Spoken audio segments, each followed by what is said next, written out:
"You're just a cleaner, get a grip, Julian." In the halls of a major corporation, a young cleaner shares his grand business idea with the company's CEO, Sterling Thorne. But his dream is met with nothing but a mocking laugh.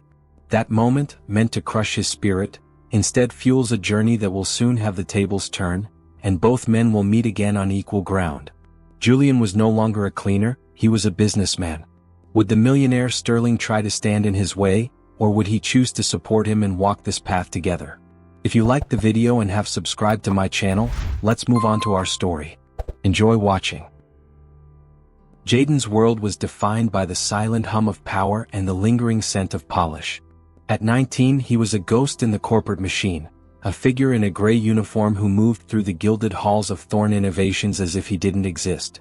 He wasn't a programmer, a designer, or a sales executive. He was a cleaner, and the only code he knew was the sequence for the automated floor buffer. His day began before the sun, a ritual of solitude spent gliding over marble floors that reflected the ornate chandeliers above.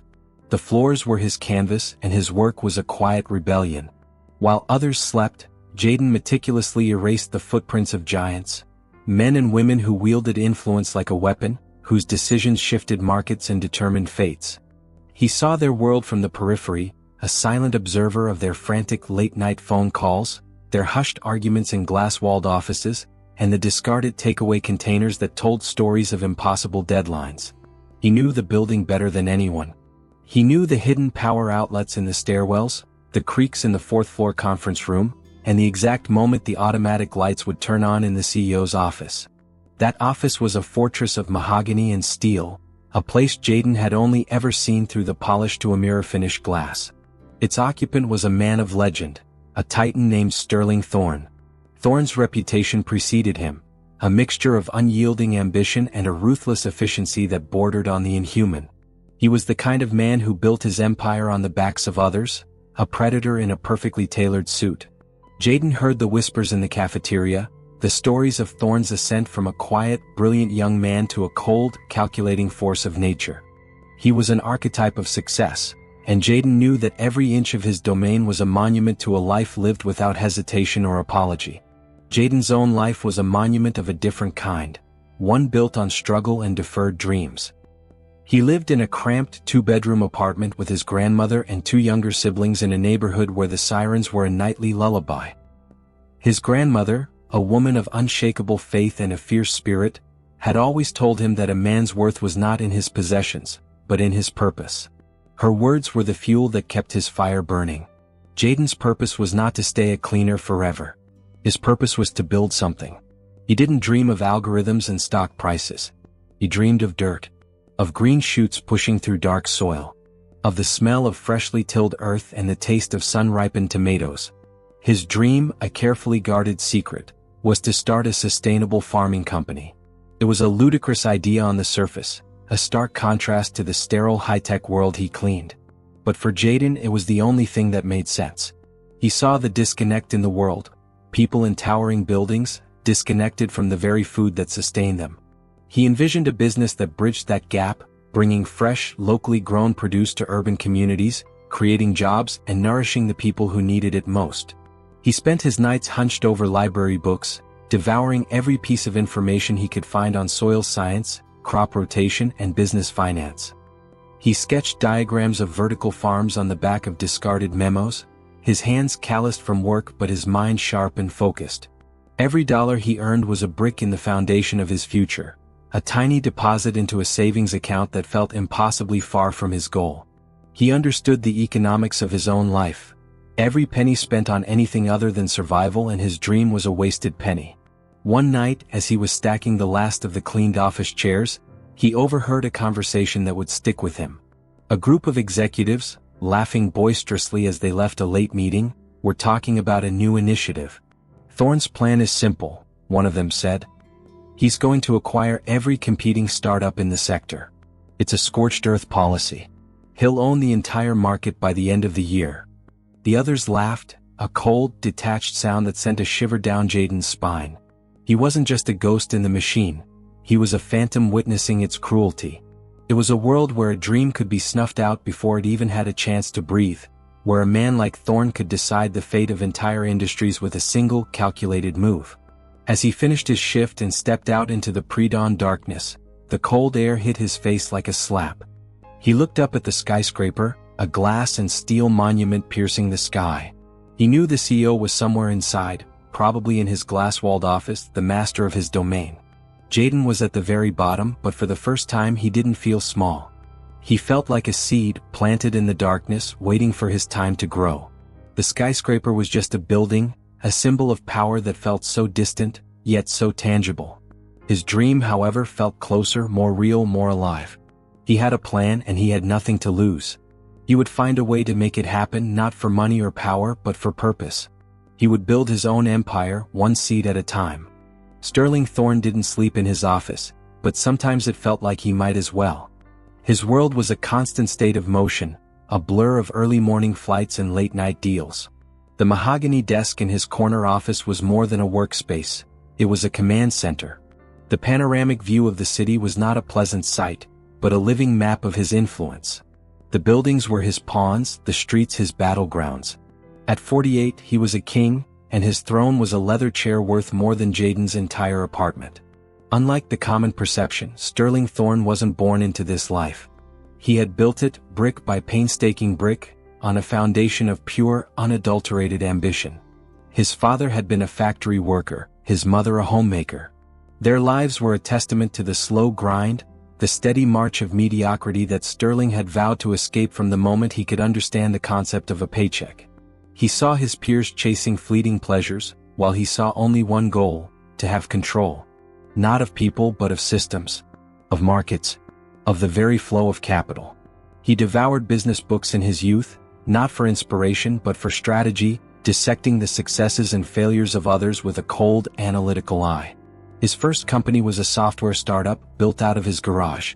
It wasn't a flash of genius or a breakthrough idea, it was a ruthless execution of a viable one.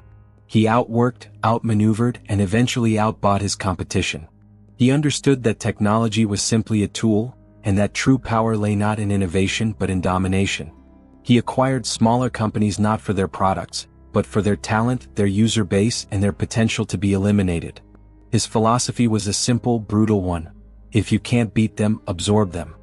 His rise was a trail of silent, swallowed-up ventures, their founders either becoming cogs in his machine or falling by the wayside. He viewed Thorne Innovations as an extension of himself, a flawless, efficient entity that was incapable of failure. He demanded perfection from his employees and gave nothing in return but a steady paycheck. He had no time for pleasantries, small talk, or personal stories. To him, an employee was a number on a balance sheet, an asset to be optimized. This cold detachment was what had made him so successful. It allowed him to make decisions that others couldn't stomach, to cut thousands of jobs to save a few percentage points on the bottom line, to acquire a rival company and get it for parts. Tonight, however, was different. A rare moment of quiet had fallen over the building. A critical deal had fallen through at the last minute, a deal he had been working on for 6 months. It wasn't a total loss, but it was a setback, a hairline crack in his flawless record.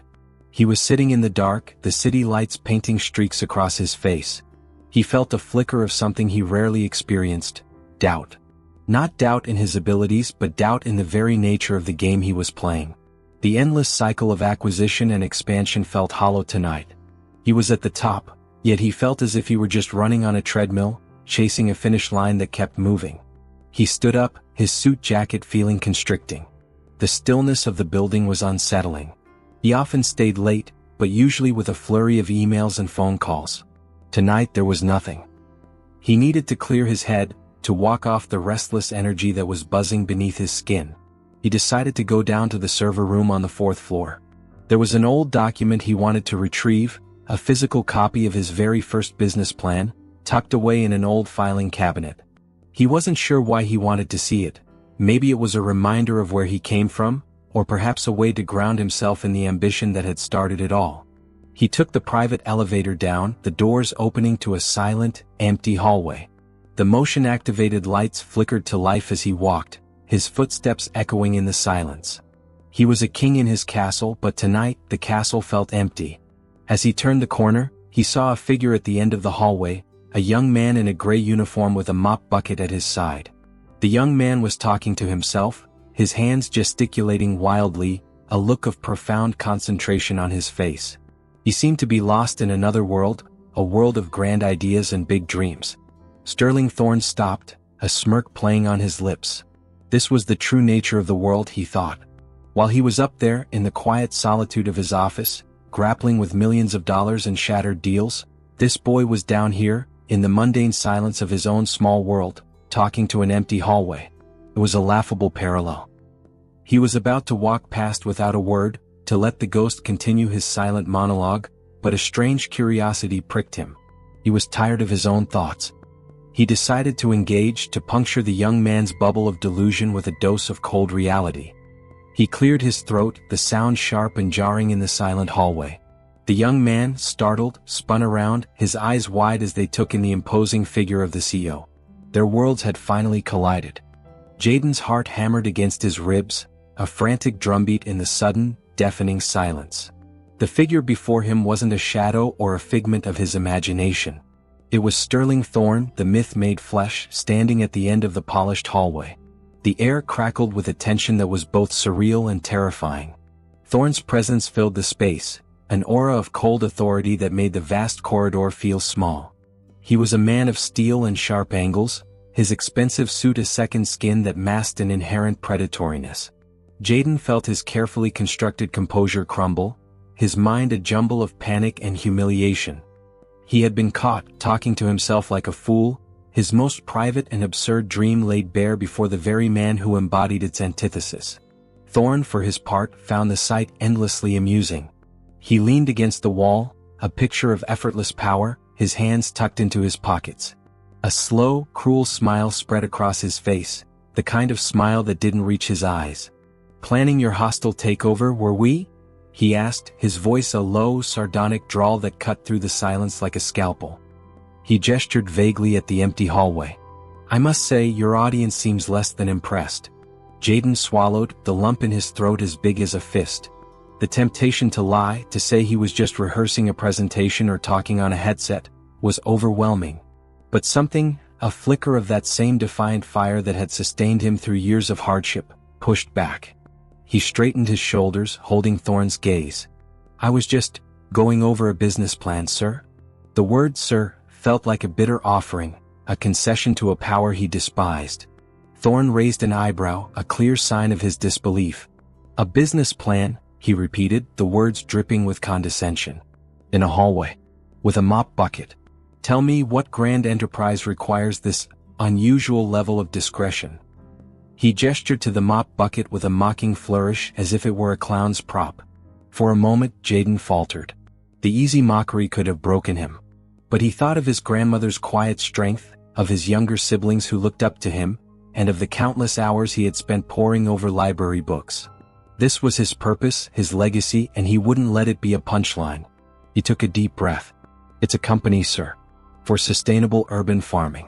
We would grow and deliver fresh produce to city communities." He spoke with a quiet passion, the words coming out in a rush, a dam finally breaking. "Using vertical farming technology, we can maximize yield in small spaces, create local jobs, and cut down on transportation costs. It's about building a better food system, one neighborhood at a time." Thorne stopped, leaning against the wall. He pushed off, standing straight, and a guttural laugh erupted from his chest, echoing through the empty hallway. It wasn't a hearty laugh, it was a cold, sharp sound full of disdain. He laughed until tears welled in his eyes, clutching his stomach as if Jaden had just delivered the punchline to the funniest joke he'd ever heard. "A food system," he finally choked out, wiping his eyes with a silk handkerchief. "You're going to revolutionize the food industry with a few hydroponic plants and a mop bucket?" The mockery was no longer veiled, it was a physical assault. Jaden's face burned with a mixture of shame and fury. His hands clenched into fists at his sides. He had just laid bare his most vulnerable dream, his entire life's purpose, and it had been met with a scorn that felt more painful than any physical blow. Thorne, still chuckling to himself, began to pace, circling Jaden like a shark. "Do you have any idea what it takes to start a company? Not a lemonade stand, but a real company? You need capital, kid. Millions. You need connections. You need lawyers, accountants, a board of directors. You think you can do that with a few library books and a dream? Do you think the giants in the agricultural sector are just going to stand by while some kid with a bucket of bleach tries to take a bite out of their market share? They'll squash you like a bug. He stopped directly in front of Jaden, his face inches from his. All traces of amusement were gone, replaced by a chilling intensity. I built my company from nothing. But I had a different kind of dream. My dream wasn't about feeding communities, it was about feeding myself. It was about taking everything from everyone else. I didn't waste my time dreaming about sustainable produce. I dreamt about market capitalization, about stock prices, about putting people out of business. Because that's how the real world works. It's a zero-sum game. For you to win, someone else has to lose. He pointed a finger at Jaden's chest. You're talking about building something. I'm talking about conquering. And you don't conquer with seeds and soil. Thorne took a step back, the contempt returning to his gaze. Listen to me, kid. The world out there, he swept a hand vaguely in the direction of the city outside the window, is not a garden. It's a jungle. And you're not a farmer. You're a field mouse. He smirked again, the condescension so thick you could taste it. Go back to your mopping. It's a respectable job, and frankly, it's a lot more realistic than whatever fantasy you've got brewing in that head of yours. He turned and walked away, the sound of his footsteps a rhythmic, mocking echo. Jaden was left standing alone in the middle of the hallway, the polished floor reflecting his solitary figure.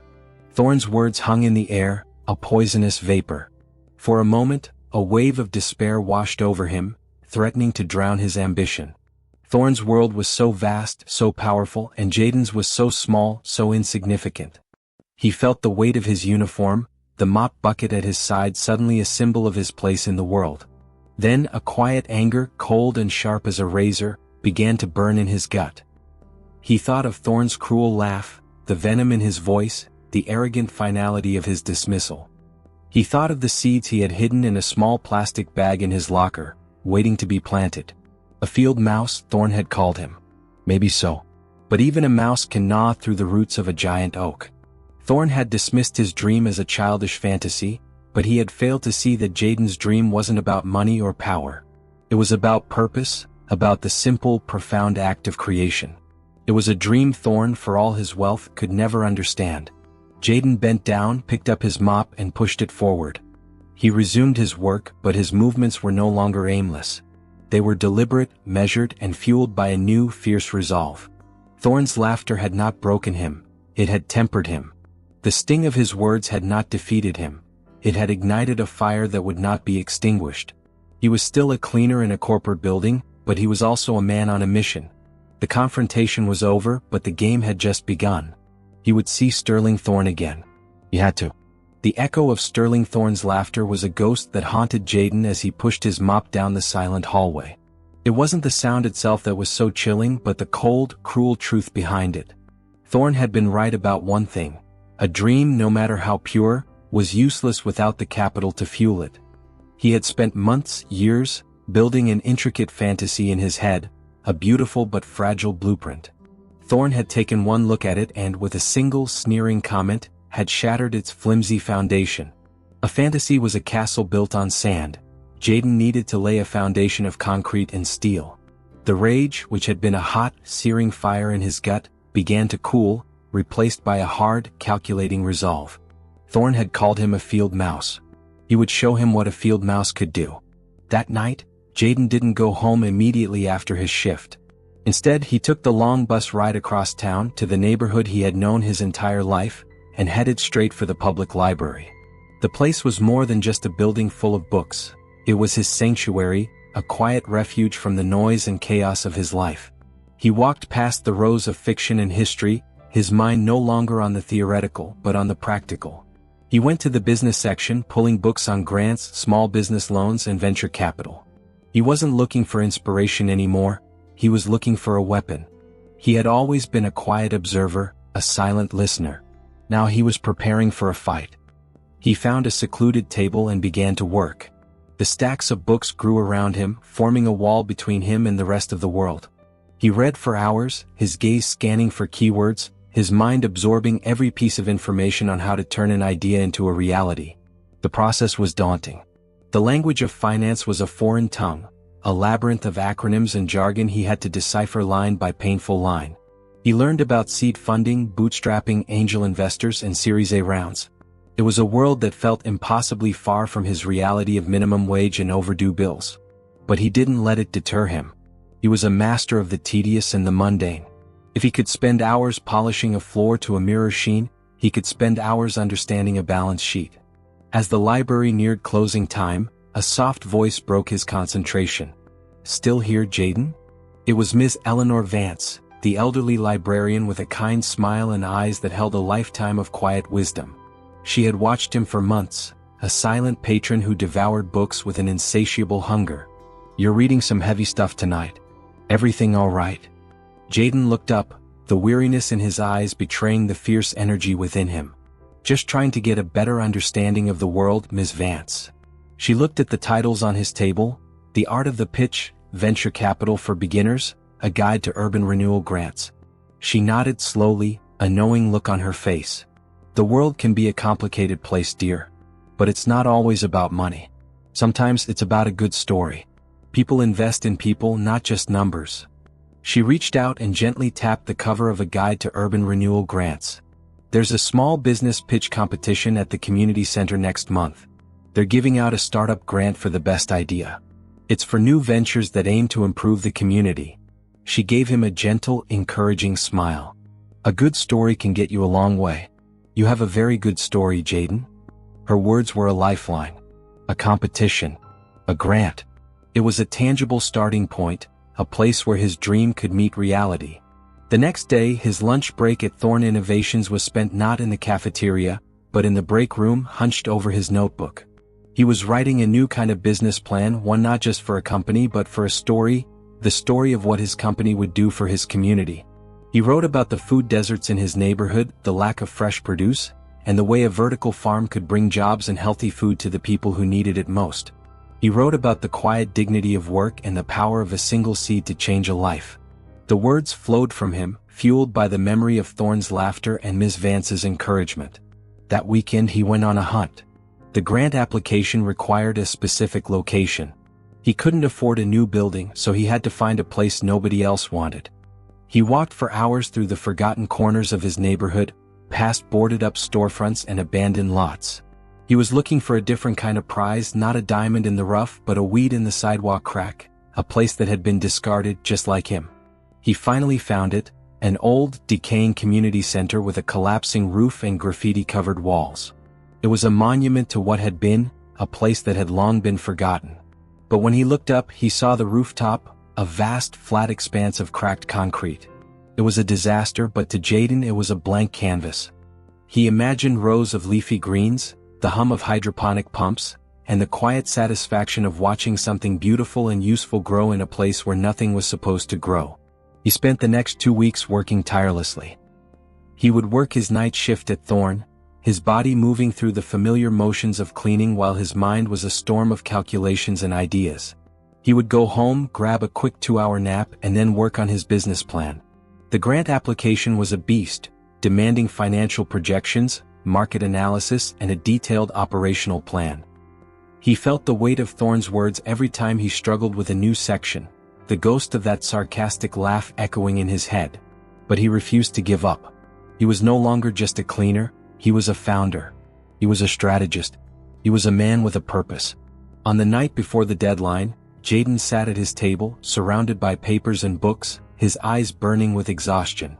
The final draft of his business plan lay before him. It was over 100 pages, meticulously detailed and passionately argued. It was his masterpiece, the physical embodiment of his dream. He read the final sentence, a simple mission statement, and a quiet sense of triumph settled over him. He had done it. He had taken his vulnerability and forged it into a shield. He had taken the mockery and turned it into motivation.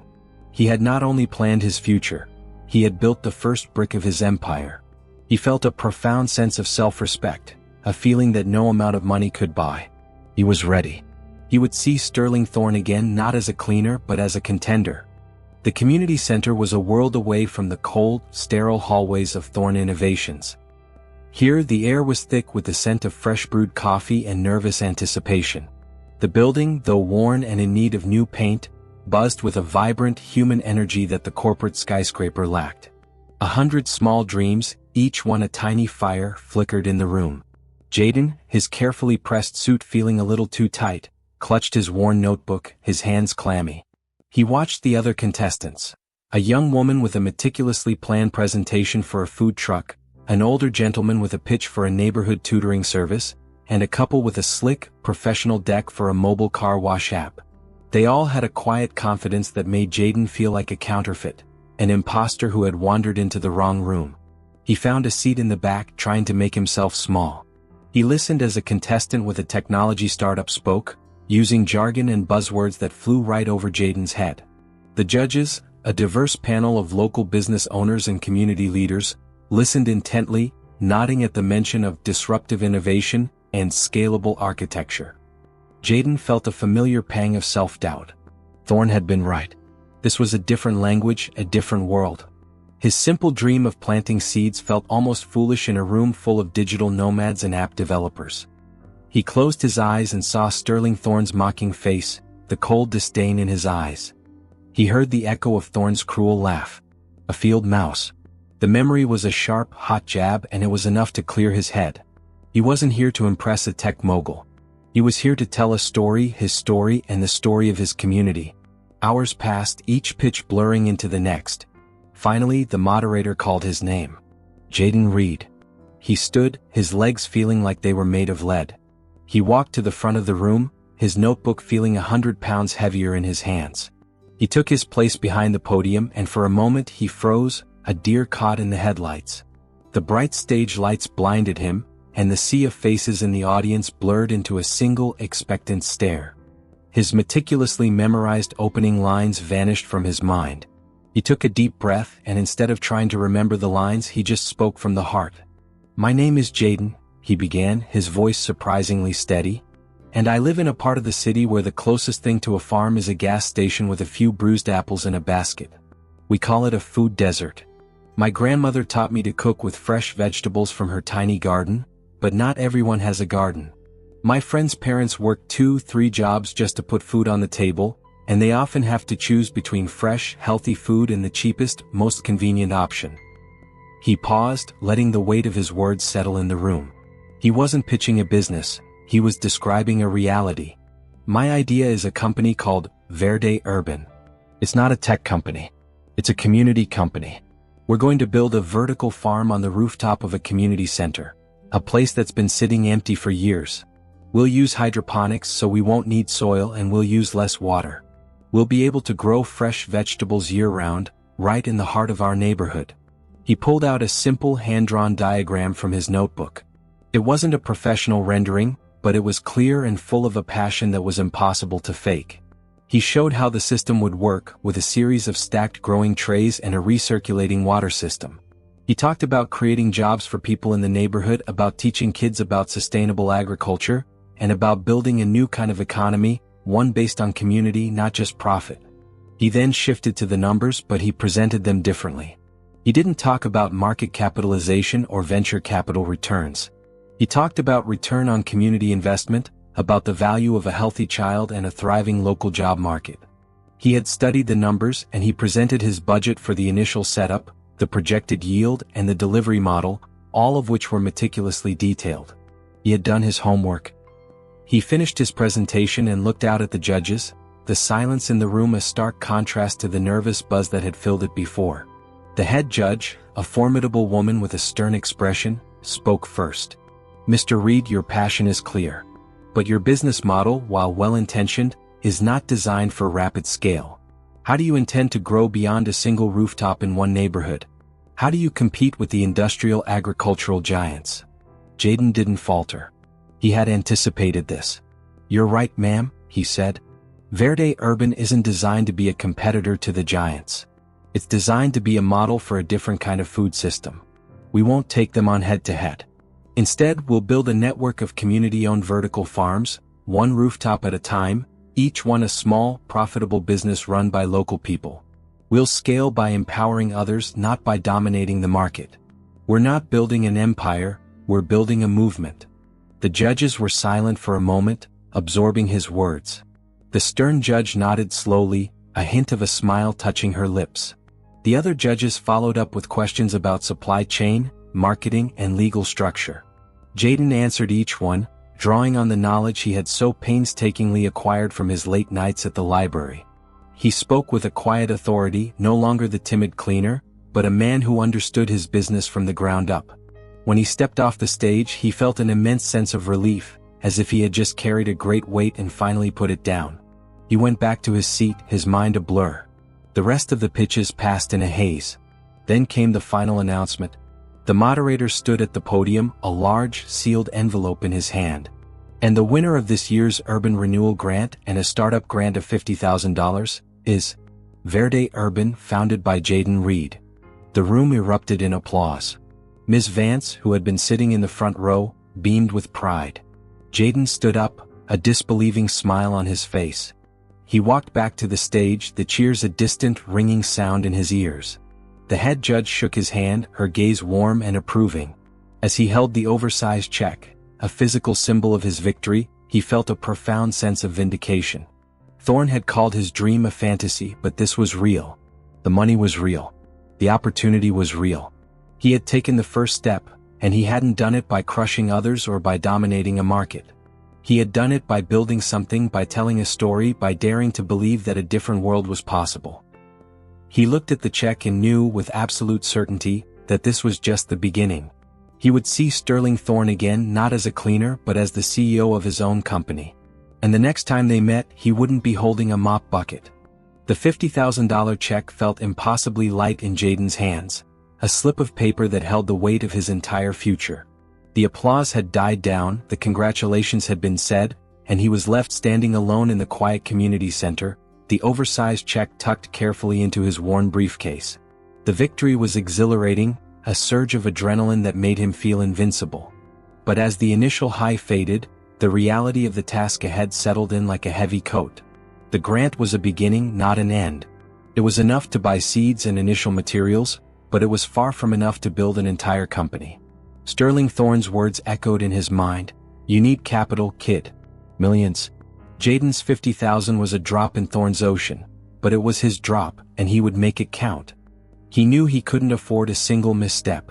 The next morning, Jaden went to the neglected community center, not as a dreamer, but as a project manager. He stood on the rooftop, the vast, cracked concrete a monument to urban decay. The old, tarred surface was littered with debris, and weeds sprouted from every crack. He had imagined a garden, a vibrant oasis. Now he saw the daunting reality, a massive, painstaking cleanup. He was no longer just a cleaner, he was the foreman of his own demolition crew. He put on a pair of work gloves and began pulling weeds, his mind already mapping out the next steps. He needed to waterproof the roof, build the vertical farming structures, and install a custom irrigation system. It was a list that felt impossibly long for one person. That afternoon, his younger brother Leo showed up with a shovel and two of his friends. Leo, a high school student with an innate mechanical aptitude, took one look at the old building and his face lit up. "Jaden, this place is awesome. We can fix this up." He and his friends began clearing debris with a youthful energy that Jaden found both heartwarming and a little overwhelming. Word of Jaden's win had spread through the neighborhood like wildfire, and soon, others began to arrive. Mr. Henderson, a retired plumber, offered to help with the water systems. Mrs. Rodriguez, a skilled seamstress, volunteered to help create shade cloths.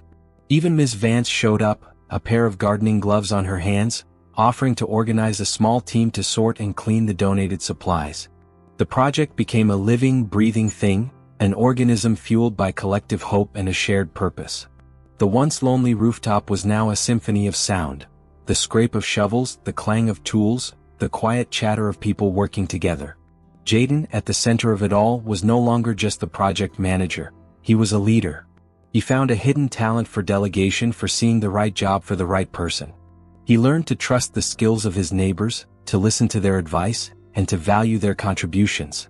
The grant money, which had seemed so small, began to stretch further than he had ever thought possible, thanks to the generosity of the community. They bartered for materials, recycled old parts from abandoned projects, and pooled their collective knowledge to solve problems. It was a different kind of economy, one built on trust and mutual respect, not on profit. One afternoon, as they were installing the first vertical farming tower, Jaden realized they had a problem. The old roof, weakened by years of neglect, couldn't support the weight of the water-filled hydroponic system. It was a critical flaw, one that threatened to derail the entire project. Despair washed over him. This was the kind of problem Thorne had spoken of, the kind that required a professional engineer and $1 million budget. But as he stood there, staring at the problem, he saw a solution. They would build a new, lightweight support structure, one that would distribute the weight across the strongest parts of the rooftop. It wasn't the ideal solution, but it was a realistic one, and it was a solution born not of an engineering degree, but of a lifetime of improvising and making do with what little he had. He sketched out the design on a spare piece of cardboard, and his team, led by a surprisingly skilled Leo, began to build it. They used recycled metal beams and treated wood, meticulously measuring and cutting each piece. It was painstaking work, and it was the kind of work that wouldn't show up in a financial report, but it was the kind of work that made the difference between a dream and a reality. Jaden, who had spent a year mopping floors, now found himself wielding a hammer and a wrench with a quiet confidence. Every nail he hammered, every bolt he tightened, was a personal victory, a defiance of the man who had mocked his dreams. After a month of relentless work, the rooftop was unrecognizable. The debris was gone, replaced by a grid of shining new vertical towers. The water system, a complex network of pipes and pumps, was complete. The greenhouse dome, a geodesic structure made of recycled plastics, sat proudly on the rooftop, catching the afternoon sun. The air, which had once smelled of dust and decay, now held the clean, fresh scent of newly wetted soil and plastic. It was a tangible, visible testament to what a community, fueled by a shared vision, could accomplish. Jaden and his team stood on the rooftop, a moment of quiet pride settling over them. They had built a foundation, but the true work was just beginning. Jaden pulled a small packet of seeds from his pocket. They were the same seeds he had carried with him for years, the seeds he had once told Sterling Thorne about. He walked over to the first tower, and with a reverence that felt almost sacred, he placed a single seed in each of the growing pods. The water system hummed to life, a gentle whisper of promise. As the first few drops of nutrient-rich water fell on the seeds, Jaden felt a sense of peace he hadn't known in years. He wasn't a corporate mogul, and his company wasn't a titan of industry. Not yet. But he had built something real, something that would nourish his community. The field mouse had planted its flag. And now, all he had to do was wait for the first shoots to appear, a quiet signal to the world that his dream was not a fantasy. The first sprout was a miracle. A tiny, pale green filament, no thicker than a strand of hair, pushing its way out of the rockwool cube. Jaden had checked on the seedlings 100 times a day, a nervous new parent waiting for a sign of life. When he finally saw it, a quiet gasp escaped his lips. He called Leo, who was working on the new irrigation manifold. "Leo. Look," he said, his voice a whisper of pure joy. His brother, usually so pragmatic, smiled a smile that reached his eyes. The first sprouts were followed by 100 more, then 1,000. The rooftop, once a barren wasteland, was now a blanket of impossibly green life. It was a tangible victory, a vindication of every late night, every back-breaking hour of labor. The field mouse was growing a garden, and it was beautiful. The initial harvest was small, a modest collection of leafy greens and herbs. They gave most of it away, a community feast to celebrate their success. The first taste of a salad made from their own lettuce, the crisp snap of a homegrown cucumber, was sweeter than any dessert. The community took pride in their work, pointing to the verdant towers and saying, "We built that." But with the triumph came the harsh realities of running a business. The grant money was a finite resource, dwindling with every electricity bill and every bag of nutrient solution. Jaden, who had been an expert in mopping and a student of business plans, now had to become a master of cash flow. The $50,000 had been a lifeline, but it was quickly becoming a weight, a heavy responsibility that kept him awake at night. He had to move beyond charity and toward sustainability. He knew he couldn't just give the produce away forever. He had to find a market. The idea of walking into a grocery store and trying to sell his product felt terrifying, an act of supreme arrogance. He, a cleaner from the other side of town, was going to compete with giant food suppliers? But he had no choice. He had to turn his beautiful project into a profitable enterprise. He decided to start small. He approached a few local restaurants, places that valued quality and had a reputation for supporting local businesses. He put on his one good suit, packed a small box of fresh lettuce and herbs, and walked out of the neighborhood, a businessman on his first sales call. His first few meetings were a disaster. The restaurant managers were polite but dismissive. They listened to his pitch, looked at his hand-picked produce, and politely explained that they had existing contracts and couldn't afford to switch suppliers. It was a humiliating experience, a cold dose of reality that felt all too familiar. He was a small fish in a massive pond and he was getting swallowed whole. He was on the verge of giving up when he walked into the Gilded Spoon, a small but well-regarded restaurant known for its farm-to-table menu. The owner, a man named Marcus with kind eyes and a salt and pepper beard, listened patiently to Jaden's stumbling pitch. He looked at the lettuce, holding a leaf up to the light. "This is good," he said, a simple statement that held more weight than any platitude. "It's fresh and it's local. But I need more than just lettuce. I need consistency and I need a reliable supply chain. I need assurance that you can deliver every week, rain or shine, even in the middle of a hot summer." Jaden, emboldened by the small compliment, spoke with a newfound confidence. "My name is Jaden Reed and my company is called Verde Urban. We built a vertical farm on a rooftop in a food desert. We don't just grow vegetables, we grow hope. Our farm is indoors and climate controlled so we can deliver year-round. We're not a traditional farm, we're a new kind of farm, one that's built on community and on a promise. We have a team of volunteers from the neighborhood who are working with us, and we are dedicated to providing the freshest produce possible. My team and I have worked tirelessly to make this happen, and we will not let you down." He spoke with a quiet intensity that was impossible to ignore. He was no longer pitching a product, he was selling a story. Marcus, the veteran restaurateur, listened intently. He looked at Jaden, seeing not just a supplier, but a man who had built something extraordinary out of nothing. Marcus nodded slowly. "All right, Jaden," he said, a small smile on his face. "I'll give you a chance. A small contract. 50 pounds of lettuce and 20 pounds of kale a week. It's a start." The contract, a simple piece of paper with a handwritten signature, was Jaden's first real business victory. It was a trickle, not a flood, but it was enough to keep the pumps running and the lights on. He had a market and a purpose and a small but growing revenue stream. The cash flow was still tight, but for the first time he saw a path to self-sufficiency. He and his team worked tirelessly to meet the demand, and the small contract with the Gilded Spoon soon grew into a partnership.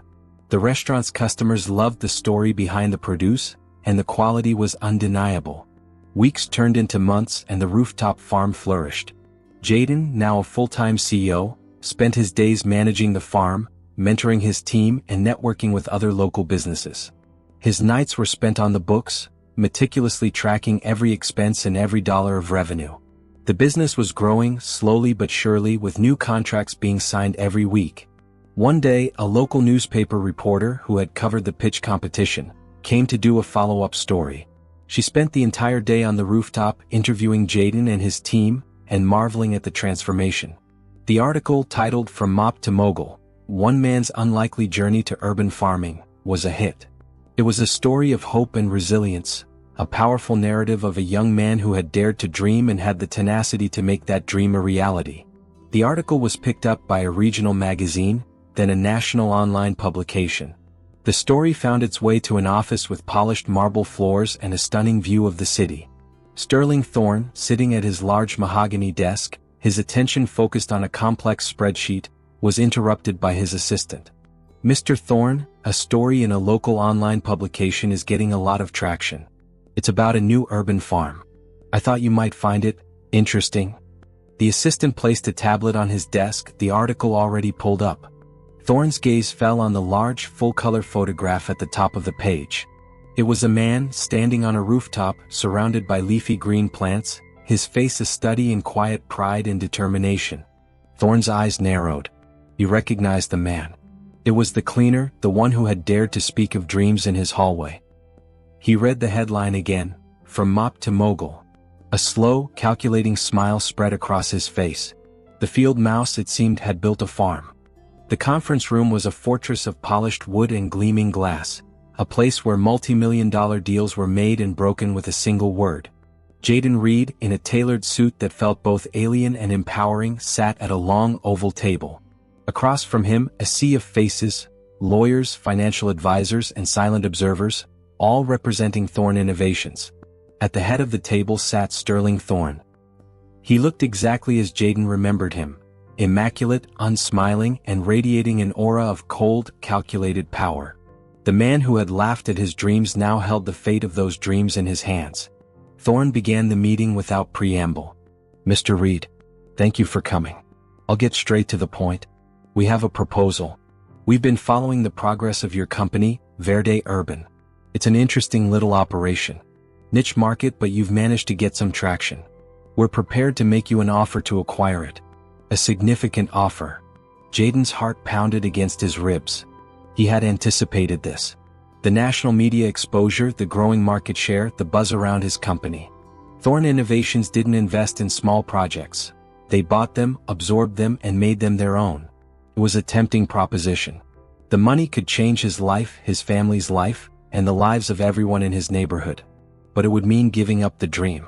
He had built Verde Urban from nothing with his hands and his community. It wasn't just a company, it was a symbol, a beacon of hope. "Mr. Thorne, I appreciate the offer," Jaden began, his voice calm and steady. "But Verde Urban is not for sale." The words hung in the air, a small act of defiance in a room built for compliance. The lawyers shifted in their seats. Thorne's expression didn't change, but a subtle flicker in his eyes, a spark of annoyance, of disbelief, told Jaden he had hit a nerve. "Let's be realistic, son," Thorne said, a touch of his old patronizing tone seeping back into his voice.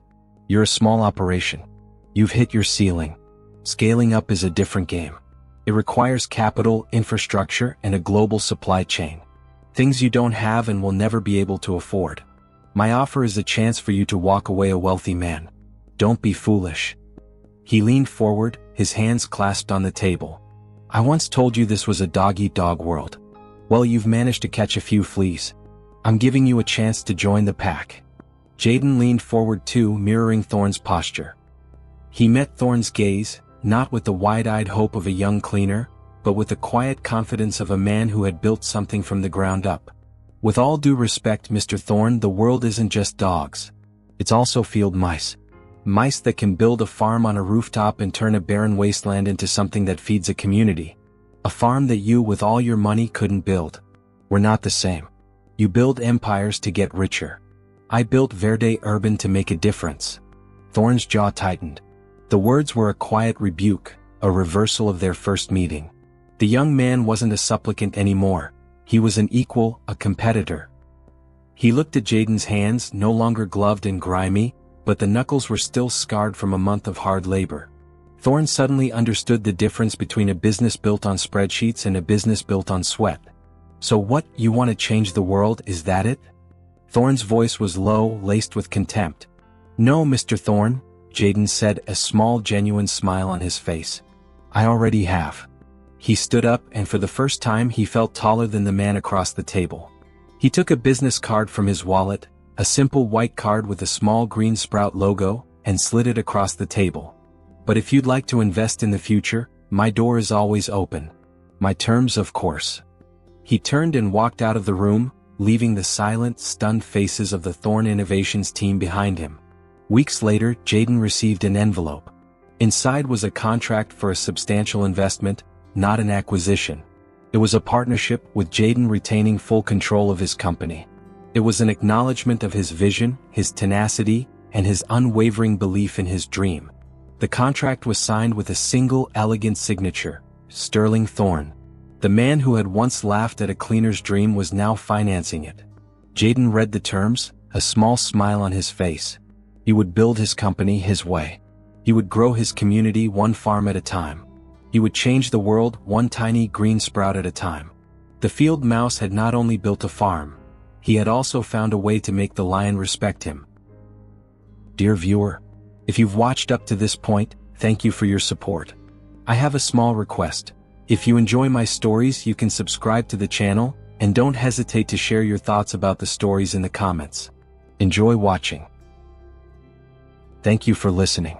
Don't forget to subscribe to the channel and like the video.